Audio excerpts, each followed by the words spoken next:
Hi, I'm Victoria. Welcome to my channel.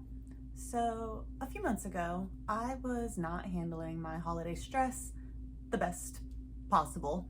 And at the time, I had the idea or realization that this was right at the time period, the holidays when a lot of people are not doing so hot.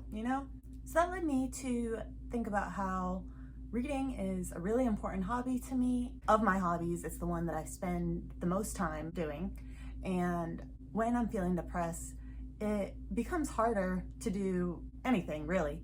But even the things that I'm interested in become harder. And I have certain methods, I guess, that I do to help keep me participating in them and feeling myself, because doing something that's important to you is part of you, I guess. Like when you can't do them, sometimes it feels like you're not yourself. And so I know it can be hard if you're dealing with seasonal depression or just anything. Even just in a reading funk, it can suck because that's something that you love so much and it's just not working right for you like how it normally would. So I thought I would come on here and talk about the different methods that I do for picking books and things to make it easier on myself to keep doing this. And maybe they'll help you do the same. There are a few things that I've seen recommended on people's Facebook posting group I'm in or Reddit and stuff whenever people are asking for suggestions for this type of situation that I've seen quite a bit, but in my experience, they don't help me. So I thought I would mention those first because there's a possibility that they might help you. And then I'll just kind of shortly list those and then I'll go into the things that I actually do. Hi, Soju. The first thing is funny things, just really comedic stuff or rom-coms, Those don't work for me because I am not looking to laugh when I'm feeling depressed. It takes work, I guess. And if I'm doing something for me, it feels like, why am I putting myself through that, I guess? Like trying to make it harder on myself, like make myself feel a way that's just not happening. I don't know if that sounds really pessimistic or not, but that's just been my experience. And then another one is audiobooks. So I drive a lot during my job.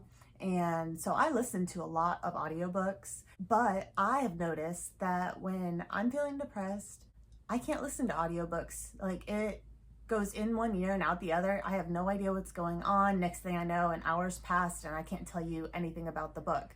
What ends up happening during those points in my life is instead, those are when I start listening to like YouTube videos or maybe even music, things that I'm not really feeling like I need to pay attention to.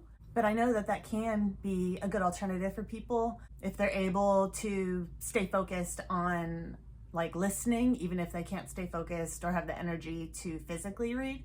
So that could work for you. Another one that I've seen is picking up short books. That's an option that I've seen suggested quite a bit, because then I can see the benefit, because then you are able to like feel accomplished because you're actually finishing books, even though it's not taking too long and everything. So it feels like you're participating.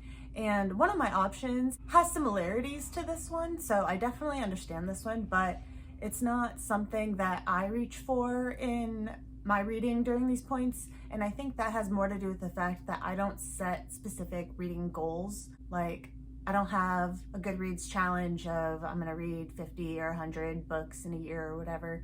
So finishing a book isn't necessarily a goal for me. That's also part of why I end up DNFing so many books, because I'm okay with getting 10% or even 75% and then just being like, no, I'm not feeling this, and then stopping, But if you are goal-oriented or you are just wanting that accomplishment or just feeling like that, if that'll help you feel like you're participating in it, then I definitely recommend that, but that's not one that I've done. So switching to the 3 methods that I seem to pick up, I'm gonna go in order of like I guess, what I view as least accessible to most accessible. This first one is not going to help matters with the whole seeming pessimistic thing, but it is representation. So sometimes it helps me to like see myself in the characters that I'm reading. I'm not a huge self-insert type of reader, but it does help me to like see someone feel how I'm feeling when it's such an abnormal feeling, I guess. So finding books that have depression representation can be really helpful to me. I'm not a big nonfiction reader, so I don't mean like self-help books, just characters in fiction that are dealing with similar feelings that I'm dealing with. One option that I've read, if you like romance and you're okay with monster romance, is A Soul to Heal by Opal Rain. This one I feel like has really good representation, and the romance in it is really sweet, but the spice is kind of weird, so just warning you. And then in fantasy, one that I've read is The Way of Kings. There is representation of that as well. I won't say who, that way it's maybe not like spoilery and stuff. But another that I don't have a copy of, but I have read the first book, is the Farseer trilogy by Robin Hobb. I have only read the first book and I vaguely remember this stuff, but I have heard it kind of talked about in circles as being a good one for this, because Fitz, it sounds like, struggles a lot with like his self-worth and everything, so that could also be a good one. The problem is both The Way of Kings and the Farseer trilogy are big, chunky, like grand epic fantasies, you know? And so if you can handle that, then that's fine. Like, that gives you the representation, it lets you feel seen and stuff, so those can be good options, depending on what kind of mood you're in, you know? I'm sure that there are others, and obviously this depends on what genres you like to read. I mainly read fantasy and then a little bit of romance, so I am fairly limited in what I've seen, but I'm sure that there's some in basically any genre. But if these or any that you hear about with representation are new books for you, then that might be too much for you. Because I know for me, taking on something new that I'm really actually wanting to absorb the story and get to know the characters, it can feel like work.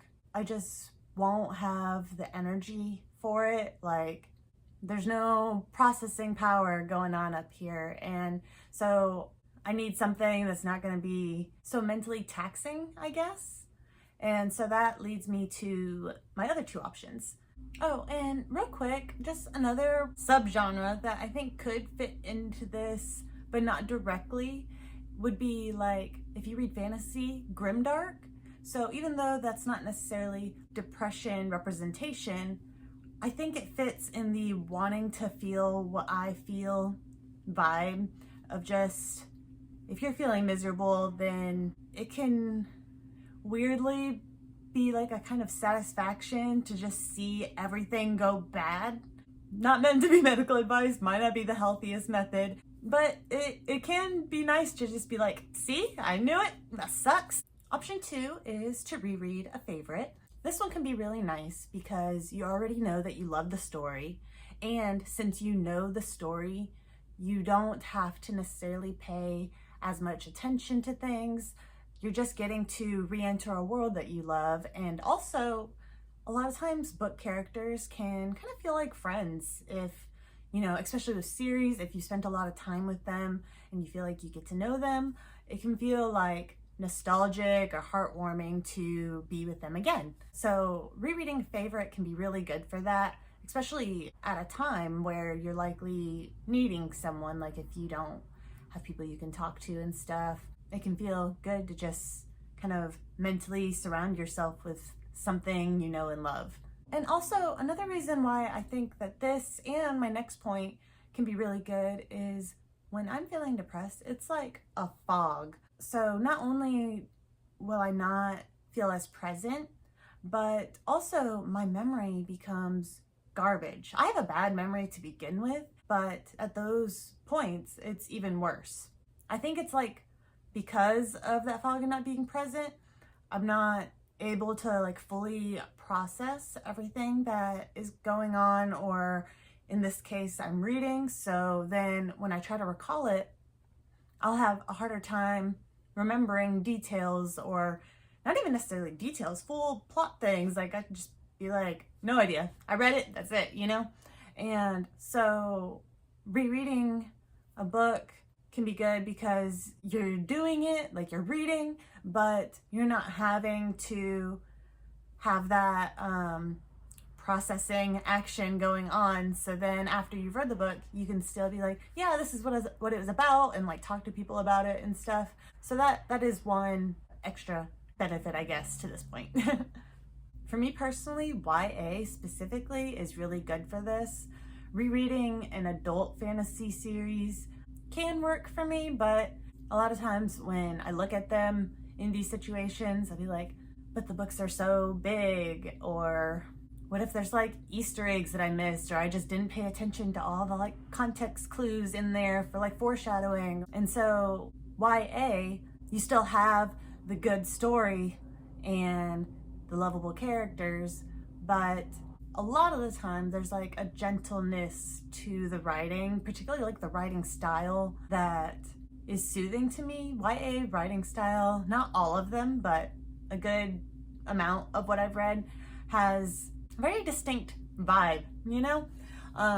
One that I would be likely to pick up would be the Cruel Prince series by Holly Black, but even though I've only read the first book, I could see The Novice by Taran Matharu, is that his name? But I could see that series being really good for that type of thing as well.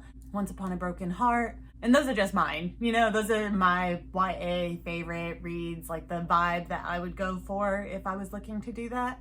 But basically you want something that you've read and loved, and you would feel comfort, I guess, being around those characters again. And this is going to be so vague that it won't even be helpful, but like kind of the writing style feels like home. Now, while I really like that option, it is limited in that you're limited to just what you have read and loved. If you haven't read a lot of books, then you're going to be really limited, but also like you might not have had many that you would view as favorites yet, you know? So that leads me to my final favorite and most used method, which is to reach for a lighter genre. I don't necessarily mean that as in lighthearted.